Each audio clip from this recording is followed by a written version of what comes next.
1984 by George Orwell. Narrated by Frank Muller. 1. It was a bright, cold day in April, and the clocks were striking 13. Winston Smith, his chin nuzzled into his breast in an effort to escape the vile wind, slipped quickly through the glass doors of Victory Mansions, though not quickly enough to prevent a swirl of gritty dust from entering along with him. The hallway smelt of boiled cabbage and old rag mats. At one end of it a coloured poster, too large for indoor display, had been tacked to the wall. It depicted simply an enormous face, more than a metre wide. The face of a man of about 45, with a heavy black moustache and ruggedly handsome features. Winston made for the stairs. It was no use trying the lift. Even at the best of times it was seldom working, and at present the electric current was cut off during daylight hours. It was part of the economy drive in preparation for Hate Week. The flat was 7 flights up, and Winston, who was 39 and had a varicose ulcer above his right ankle, went slowly, resting several times on the way. On each landing opposite the lift shaft, the poster with the enormous face gazed from the wall. It was one of those pictures which are so contrived that the eyes follow you about when you move. "Big Brother is watching you," the caption beneath it ran. Inside the flat, a fruity voice was reading out a list of figures which had something to do with the production of pig iron. The voice came from an oblong metal plaque like a dulled mirror which formed part of the surface of the right-hand wall. Winston turned a switch and the voice sank somewhat, though the words were still distinguishable. The instrument, the telescreen it was called, could be dimmed, but there was no way of shutting it off completely. He moved over to the window, a smallish, frail figure, the meagreness of his body merely emphasized by the blue overalls which were the uniform of the party. His hair was very fair, his face naturally sanguine, his skin roughened by coarse soap and blunt razor blades and the cold of the winter that had just ended. Outside, even through the shut window pane, the world looked cold. Down in the street little eddies of wind were whirling dust and torn paper into spirals, and though the sun was shining and the sky a harsh blue, there seemed to be no colour in anything except the posters that were plastered everywhere. The black mustachioed face gazed down from every commanding corner. There was one on the house front immediately opposite. "Big Brother is watching you," the caption said, while the dark eyes looked deep into Winston's own. Down at street level another poster, torn at one corner, flapped fitfully in the wind, alternately covering and uncovering the single word "Ingsoc."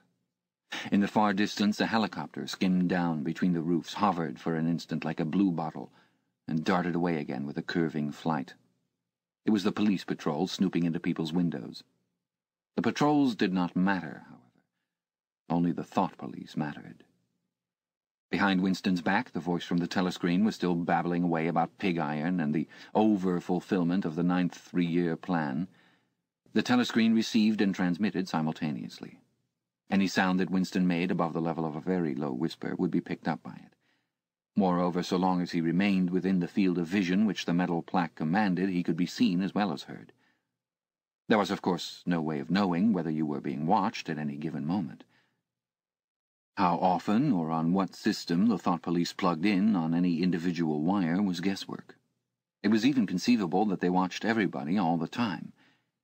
But at any rate, they could plug in your wire whenever they wanted to. You had to did live, from habit that became instinct, and the assumption that every sound you made was overheard, and except in darkness, every movement scrutinized. Winston kept his back turned to the telescreen. It was safer, though, as he well knew, even a back can be revealing. A kilometre away, the Ministry of Truth, his place of work, towered vast and white above the grimy landscape. This, he thought with a sort of vague distaste, this was London, chief city of Airstrip 1, itself the third most populous of the provinces of Oceania. He tried to squeeze out some childhood memory that should tell him whether London had always been quite like this. Were there always these vistas of rotting 19th-century houses, their sides shored up with balks of timber, their windows patched with cardboard, and their roofs with corrugated iron, their crazy garden walls sagging in all directions? and the bombed sites where the plaster dust swirled in the air and the willow herbs straggled over the heaps of rubble, and the places where the bombs had cleared a larger path and there had sprung up sordid colonies of wooden dwellings like chicken houses.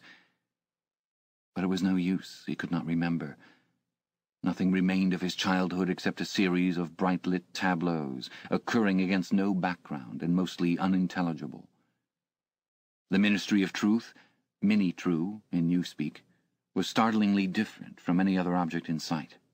It was an enormous pyramidal structure of glittering white concrete, soaring up terrace after terrace, 300 meters into the air. From where Winston stood, it was just possible to read, picked out on its white face in elegant lettering, the 3 slogans of the party. War is peace, freedom is slavery, ignorance is strength. The Ministry of Truth contained, it was said, 3,000 rooms above ground level and corresponding ramifications below. Scattered about London, there were just 3 other buildings of similar appearance and size. So completely did they dwarf the surrounding architecture that from the roof of Victory Mansions you could see all 4 of them simultaneously. They were the homes of the 4 ministries between which the entire apparatus of government was divided. The Ministry of Truth, which concerned itself with news, entertainment, education, and the fine arts. The Ministry of Peace, which concerned itself with war. The Ministry of Love, which maintained law and order. And the Ministry of Plenty, which was responsible for economic affairs. Their names in newspeak: Mini-True, Mini-Pax, Mini-Love, and Mini-Plenty. The Ministry of Love was the really frightening one. There were no windows in it at all. Winston had never been inside the Ministry of Love, nor within half a kilometer of it. It was a place impossible to enter except on official business, and then only by penetrating through a maze of barbed wire entanglements, steel doors, and hidden machine-gun nests.